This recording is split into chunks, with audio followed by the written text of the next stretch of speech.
আসসালামু আলাইকুম। আলহামদুলিল্লাহ, কয়েকদিন তীব্র গরমের পরে আজকে হঠাৎ বৃষ্টি হইলো।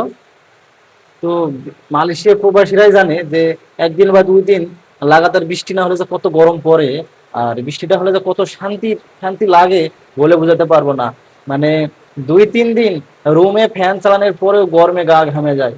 এটা হলে আমি জহর বাড়িতে থাকি, অনেক এলাকায় আছে হয়তো ঠান্ডাটা বেশি, প্রত্যেকদিন বৃষ্টি হয়, কিন্তু আমাদের এখানে মাঝে মাঝেই 2-3 দিন বৃষ্টি হয় না, তখন অনেক গরম পড়ে। তো বিশেষ করে বেশ কয়েকদিন ধরে বৃষ্টি না হওয়ার কারণে তীব্র গরম, গরমে ফ্যান কাজ করে না। মানে অনেক গরম, রুমের মধ্যে ঘুমের মধ্যেই গা ভিজে যায় ফ্যান চলার পরেও। যদিও এখানে তো কারেন্ট যায় না, সবাই অবগত আছেন যে এখানে 24 ঘন্টায় কারেন্ট থাকে এবং 30 দিনই কারেন্ট থাকে, এখানে কারেন্ট যায় না। কিন্তু এত গরম যে ফ্যানও কাজ করে না। আলহামদুলিল্লাহ, 2-3 দিন পর হঠাৎ বৃষ্টি হলো। আর বৃষ্টি হয় মাঝে মাঝে 2-3 দিন বা এক সপ্তাহ বৃষ্টি না হলে অনেক গরম পড়ে, হয় মাঝে মাঝে এমন। কিন্তু এগুলারই বৃষ্টি হয়, এগুলারই বৃষ্টি হয়।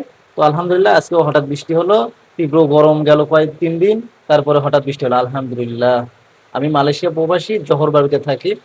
তো জহর বাড়িতে এরকমই, সপ্তাহে 2-3 দিন বৃষ্টি না হলেই অনেক গরম পড়ে, আর বৃষ্টি হলেই অনেক ঠান্ডা লাগে এবং